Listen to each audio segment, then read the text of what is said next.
누가복음 12장 28절에서 32절까지입니다. 아마 교회 생활을 조금이라도 하신 분들은 탕자의 비유를 모르는 사람이 없을 거예요. 수련회 때마다 연극도 하고 또 많은 설교자들이 설교도 하고 또 성경학교도 마찬가지고 주로 이제 이 누가복음 15장은 잃어버려진 자에 대한 비유의 말씀이 세 가지가 있습니다. 잃어버려진 양, 잃어버린 동전, 잃어버린 아들. 그리고 이 비유를 듣는 사람들이 누구냐? 15장 1절에 보면 모든 세리와 죄인들을 들으러 가까이 나오니 바리새인과 서기관들이 수군거립니다. 어떻게 저런 자들이 예수님의 말씀을 들으러 오냐? 저들과 함께 말씀 듣고 싶지 않다. 우리는 저들과 같은 급이 아니다. 그러면서 하나님의 말씀을 듣는 그 시간에 죄인과 세리들이 그 자리에 함께 있는 것에 대하여 불편해하고 있는 사람들을 향해서 주님이 하셨던 세 가지 비유 말씀 가운데 오늘은 세 번째, 흔히 말하는 이 탕자의 비유입니다. 내용은 너무나도 간단합니다. 아들이 둘이 있었습니다. 어느 날 둘째 아들이 아버지에게 와서 묻습니다. 아버지, 죄송합니다마는 아버지가 내게 줄 그 재산 있지 않습니까? 그 내 목, 그걸 내가 선불로 나에게 주시면 내가 먼 나라로 가서 성공해가지고 내가 돈 벌어 오겠습니다. 이렇게 해가지고 이 둘째 아들은 자기 것을 챙겨가지고 집을 떠나갔습니다. 당시 유대인들은 이 상속을 받으려고 하면 아버지가 죽어야 상속을 받을 수가 있습니다. 살아있는 사람 것을 받을 수가 없어요. 그러니까 아버지가 살아있는데 아들이 와가지고 내 거 달라고 이렇게 하는 것은 있을 수가 없는 얘기예요. 이것은 아버지가 빨리 죽었으면 좋겠다 이런 뜻이기도 하고요. 또 한 가지는 나는 아버지하고 오늘부터 의절입니다. 이런 의미이기도 합니다. 그런데 이 둘째 아들은 당돌하게 아버지에게 이런 요구를 했습니다. 부자간 관계를 끊겠다는 거예요. 그런데 왜 아버지는 이 아들에게 자기 재산을 떼어서 주었을까요? 결과가 어떻게 될 것을 뻔히 알면서도 왜 주었을까요? 집을 나가기로 한 이 아들은 아버지가 재산을 안 주어도 나갔을 겁니다. 나가기로 한 사람은 나가더라고. 붙잡아도 나가더라고. 그래서 이 아버지는 이 아들에게 충분하게 자기 몫을 준 거예요. 왜? 다시 돌아올 걸 기대한 겁니다. 아버지가 생각나도록 끝까지 사랑을 베푼 것입니다. 그리고 그 재산을 가지고 나가서 주색 잡기 하다가 수년 후에 거지가 돼가지고 돌아왔어요. 짐승 우리에서 짐승과 밥을 나눠 먹는 그런 처지가 돼버렸어요. 이제는 짐승도 줄 먹이가 없습니다. 저도 이스라엘에 갔을 때 쥐엄 열매를 먹어봤는데 꼭 알맹이가 작은 콩깍지하고 똑같은데요. 씹으면 달달해요. 그래서 아이들이 간식거리로 껌 씹듯이 씹고 이렇게 하거든요. 그 쥐엄 열매도 먹었어요. 이거 짐승의 먹인데. 그런데 그것조차 없었습니다. 결국은 살기 위해서 돌아옵니다. 그대로 죽을 수가 없었습니다. 그리고 아버지가 자기를 어떻든지 간에 받아줄 거라는 그런 믿음이 그에게 있었습니다.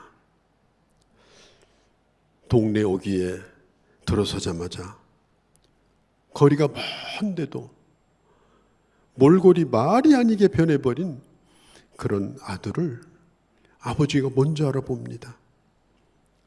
아들을 발견한 이 아버지는 그 아들의 목을 끌어안고 입을 맞추고 이렇게 말합니다. 잘 돌아왔다. 죽은 줄 알았는데 살아 돌아왔으니 다행이다. 너는 죽었다가 살아난 내 아들이다. 옛날 아들은 죽었으니까 내붙지 않겠다. 돌아온 너만 내가 받아들이겠다. 아버지는 그 아들을 그렇게 맞아주었습니다. 오히려 감사하고 오히려 기뻐하고 오히려 고마워하며 맞아줬습니다.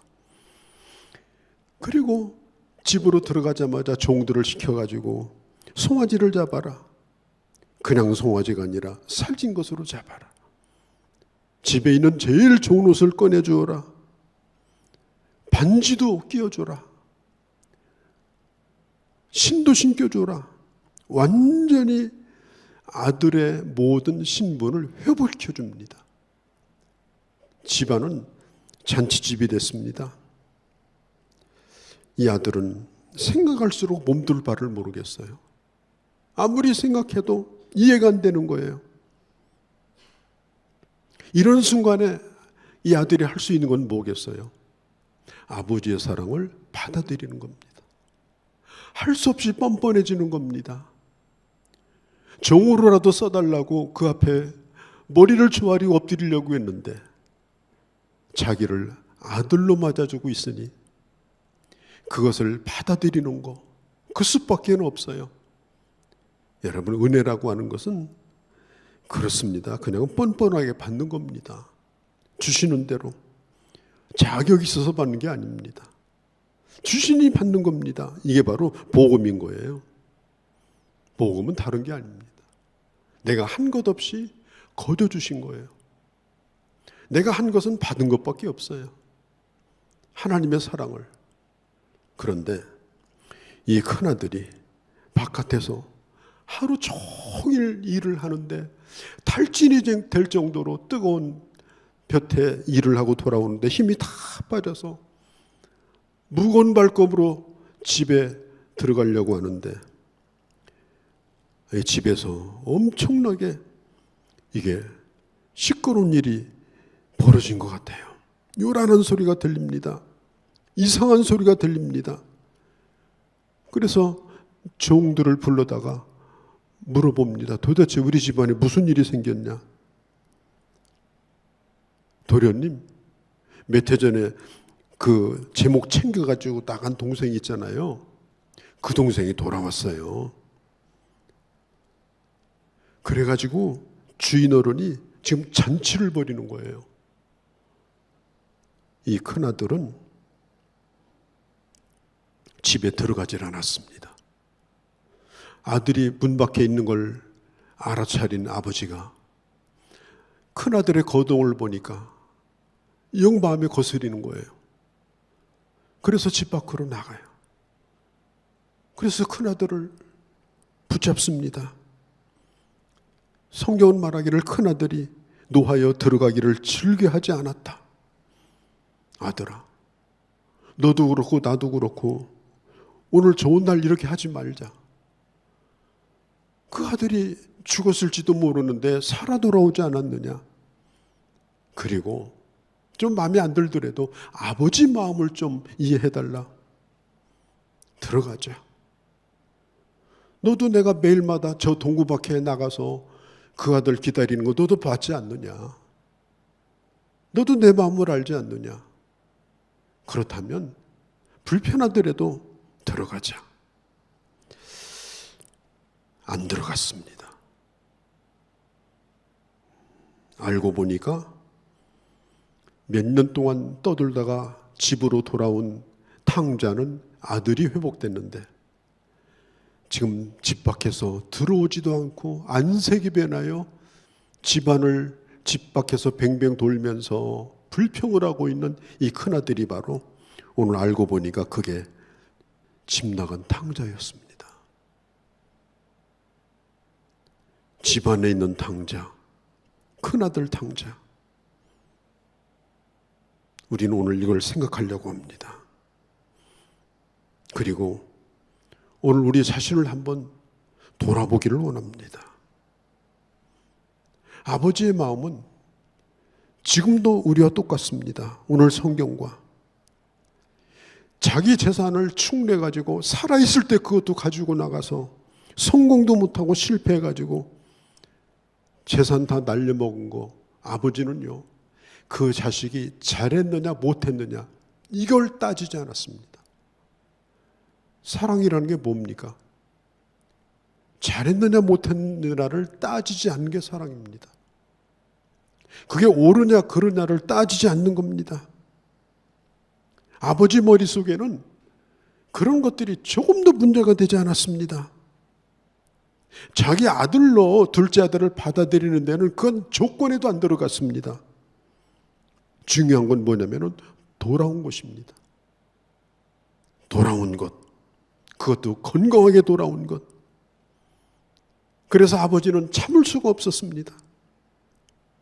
자기 그거 날려먹은 거 아무 문제가 없습니다. 아까운 생각도 없습니다. 그래서 잔치를 벌여서 아들의 모든 신분을 공개적으로 회복시켜 주는 거예요.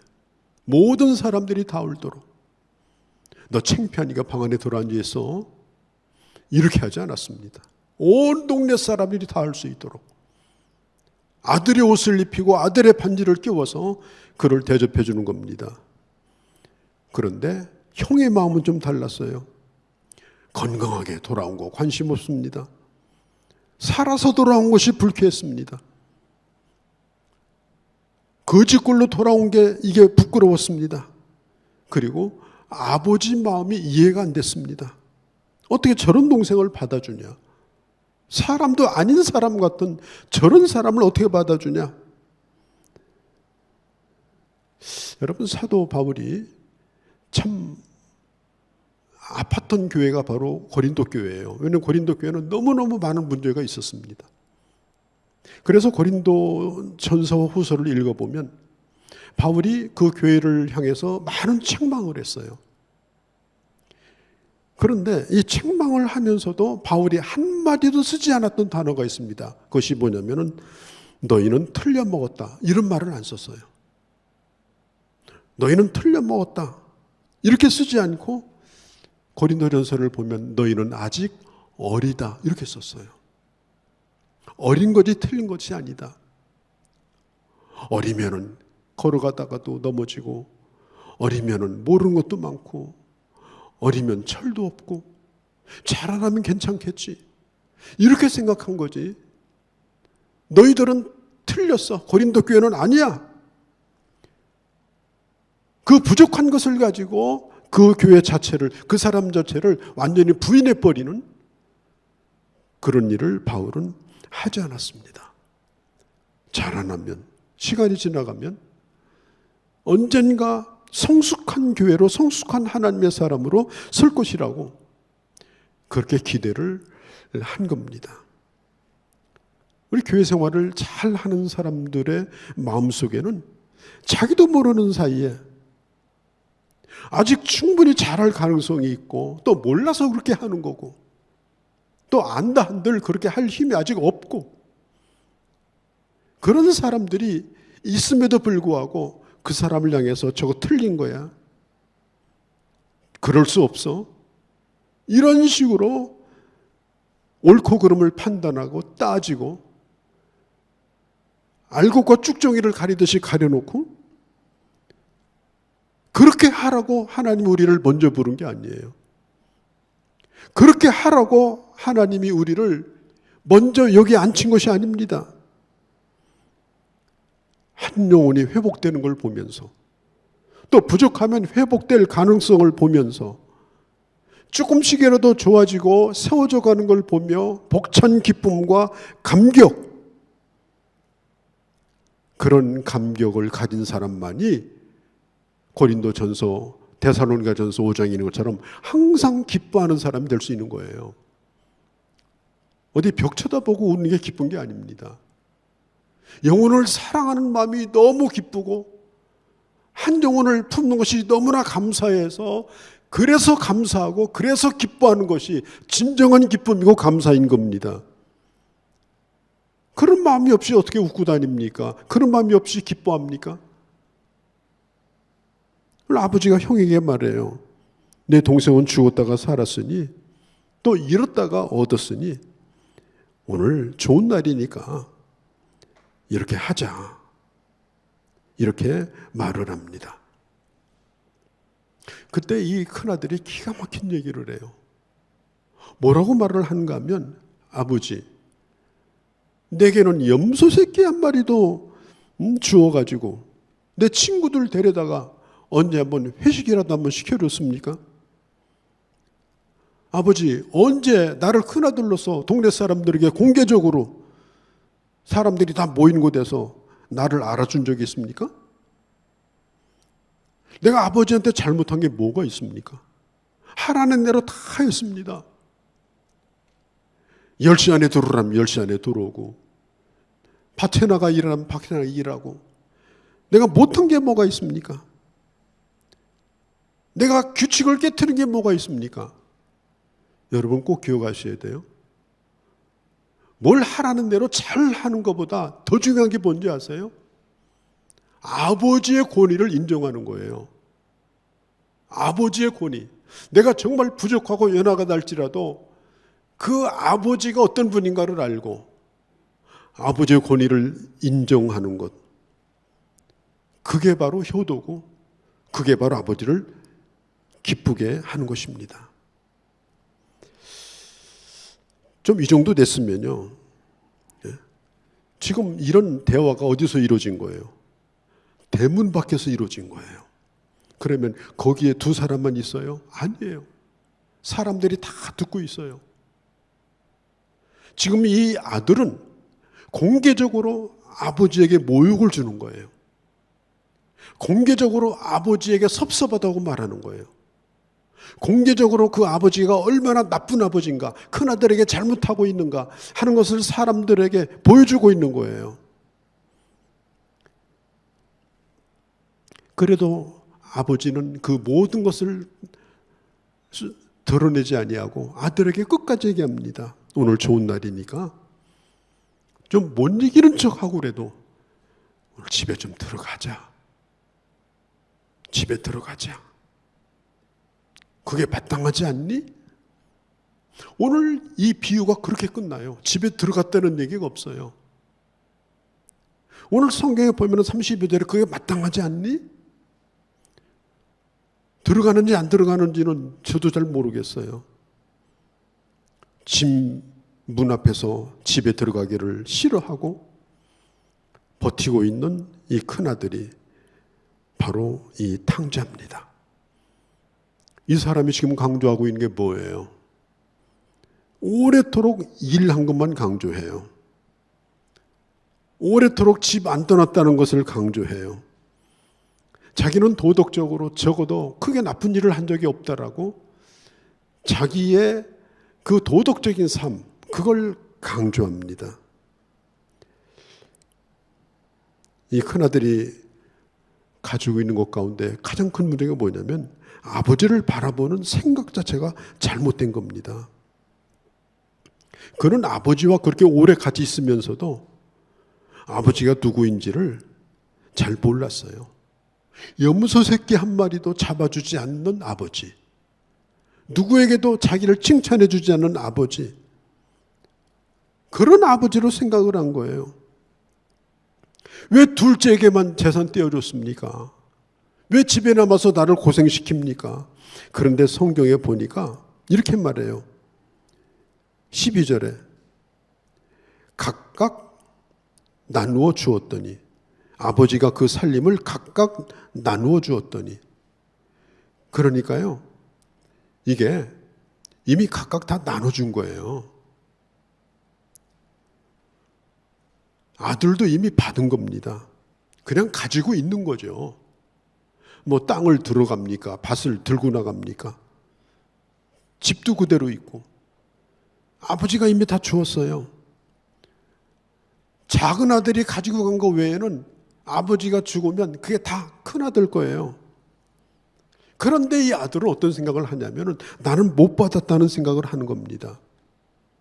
내 몫은 없다고 생각을 하는 겁니다.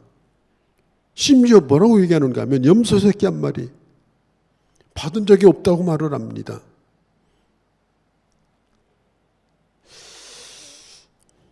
큰아들은 떠날 용기가 없어서 못 떠난 사람이에요. 그냥 집안에 있으면서 불평불만하면서 그냥 의무감에서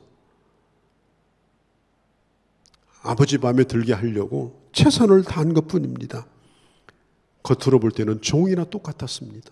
누가 종인지 누구 아들인지 알 수도 없는 그런 모습으로 아들 노릇을 한 거예요. 아버지가 얘기하지 않습니까?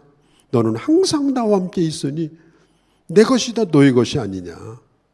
내 것이 너의 것이 아니냐. 근데 아버지가 아버지 준 적이 있어요? 이럴 때 아버지 마음이 어떻겠습니까? 여러분, 우리는 하나님 아버지가 어떤 분인가를 알고 신앙생활을 하셔야 돼요. 그리고 내가 오늘 누리는 것은 대가라고 생각하면 안 돼요.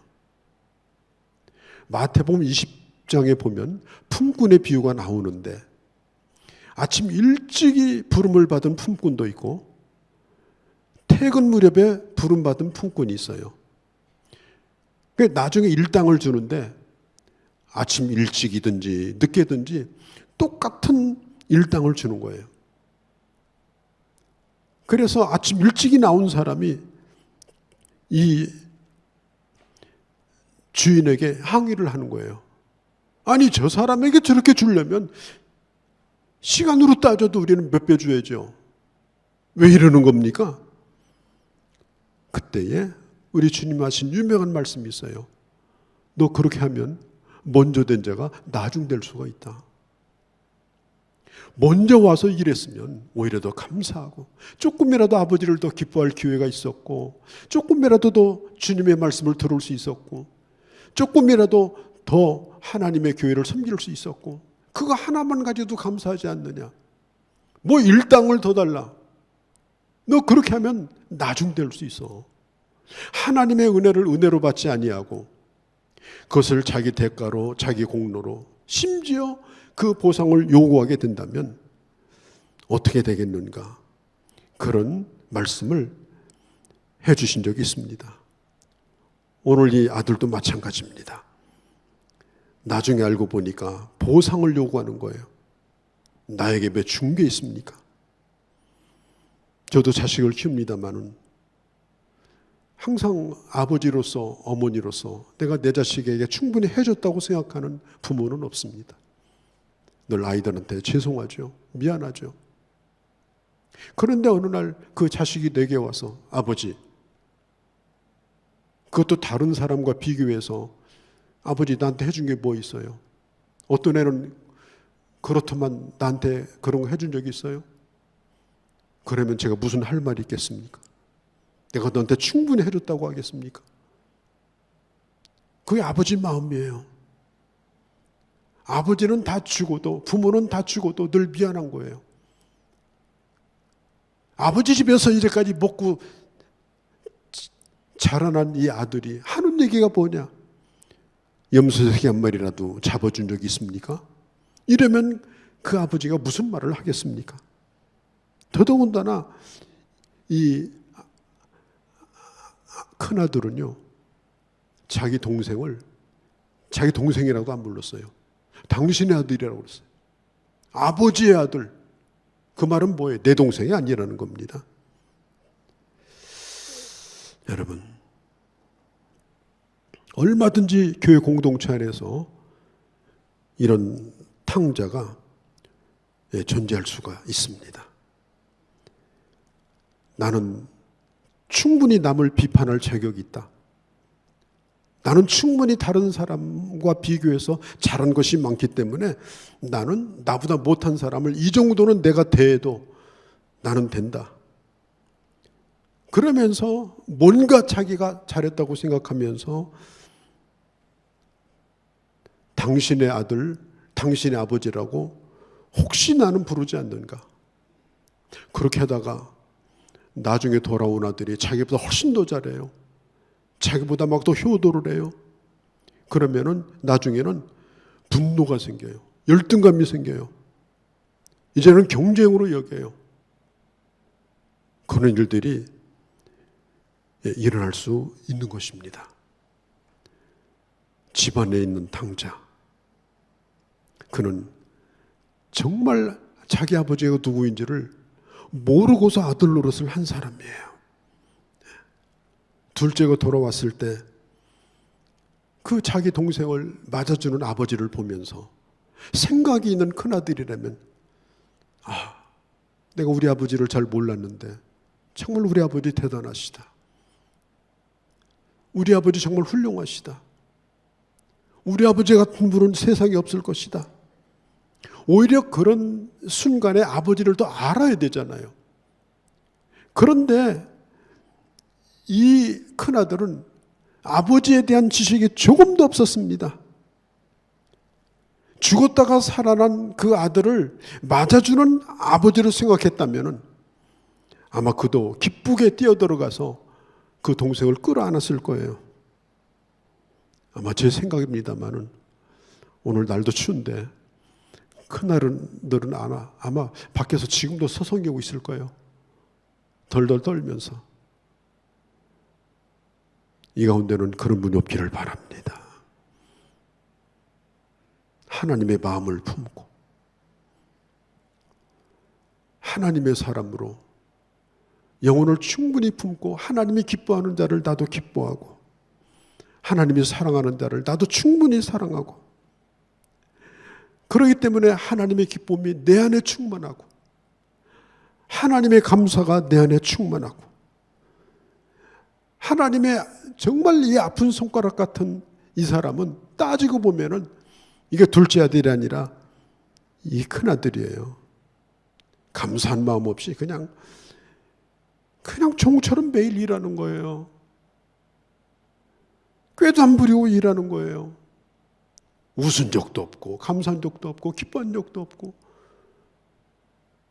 그렇게 부름받아서 이 집의 아들 된 것에 대한 그런 마음도 없고 그냥 오로지 종처럼 아버지 지시하는 대로 충실하게 했을 뿐이에요.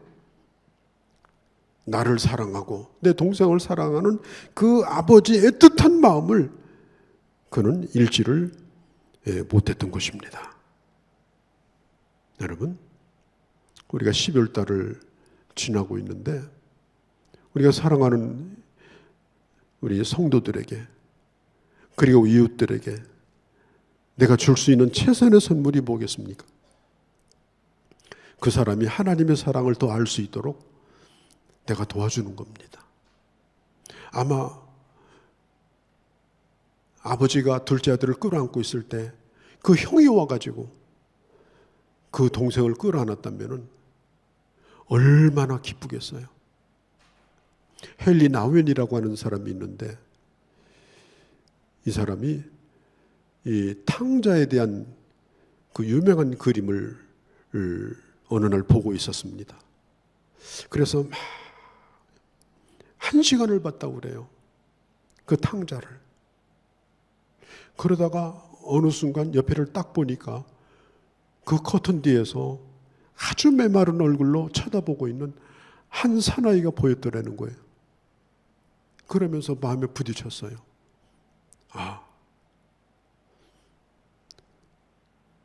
나는 탕자만 봤는데 저 뒤에 내가 서 있네. 그랬다는 거예요. 그래서 그분이 쓴 책 가운데 이 탕자의 비유에 대한 유명한 책이 있습니다.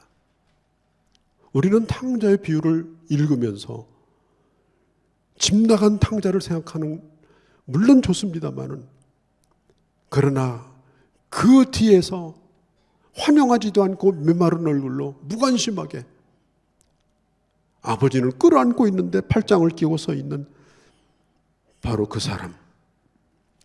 그 사람이 전혀 공감 능력도 없고 아버지를 사랑하는 마음도 없고 그냥 실컷 일했는데 그저 종이었을 뿐이지 기쁨도 없었던 이 사람, 그게 바로 나는 아니었겠는가.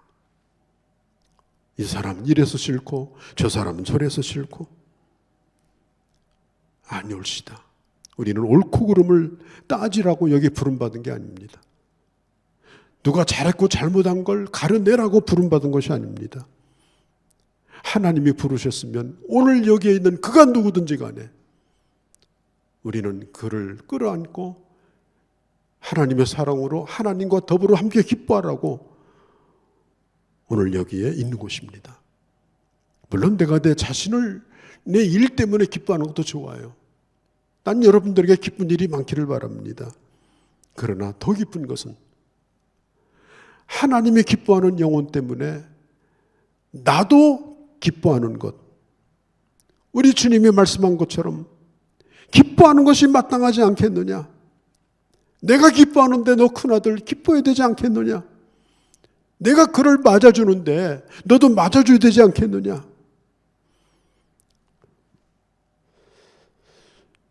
여러분, 교회 안에서 이런 마음으로 성도를 바라보시기를 바랍니다. 먼저 인사하시기 바랍니다. 그것도 정말 진심을 다하여서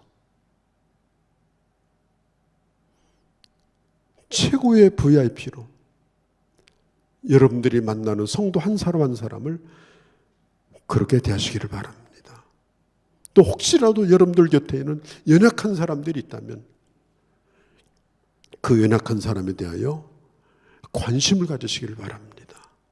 왜 저 사람은 저럴까? 그러지 말고 연약한 사람이에요. 부족한 사람이에요. 아직 옷도 못 갈아입었어요. 냄새나는 채로 지금 온 거예요.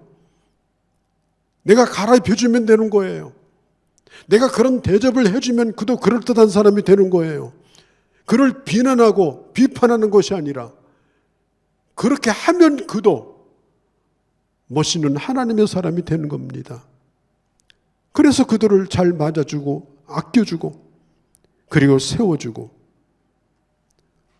그리고 여러분들이 어떤 일을 하든지 간에 종의 마음으로 하지 말고 하나님 아버지의 마음을 가지고 이미 주신 하나님의 은혜를 나눌 뿐 아니라 여러분들도 은혜를 누리면서 멋지게 살아가는 그런 하나님의 사람들이 다 되어주시기를 주의 이름으로 축원합니다.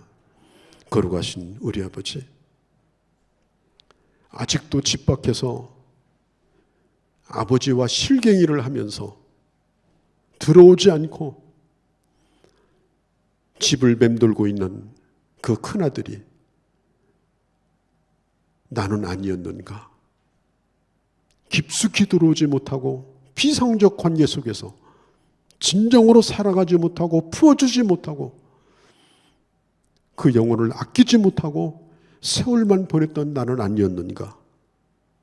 그러다 보니까 처음 된 자가 나중에 되어버려서 이제는 존재가치도 없는 나는 아니었는가? 다시 한번 깊이 생각하고 아버지, 하나님의 맏아들로서 하나님의 교회에서 정말 아버지를 기쁘게 하고 아버지의 잔치에 함께 참여하며 사랑하는 성도들을 품으며 아버지 주님의 교회를 교회되게 하고 그리고 하나님이 주신 은혜를 더 풍성히 누리는 그런 저희가 다 되기를 원합니다. 오늘 이 아침에 나온 주의 모든 자녀들에게 이런 은혜를 베풀어 주시옵소서. 우리 주 예수님의 이름으로 기도하옵나이다. 아멘. 예수 그리스도의 은혜와 하나님 아버지의 크신 사랑하심과 성령 하나님의 교통하심이 오늘 예배 함께한 귀한 형제자매들 머리머리 위에와 그리고 사랑하는 우리 교회와 이 땅에 있는 교회들과 우리 조국 대한민국과 그리고 모든 열방과 민족들 가운데 이제로 영원히 함께 계실지어다. 아멘.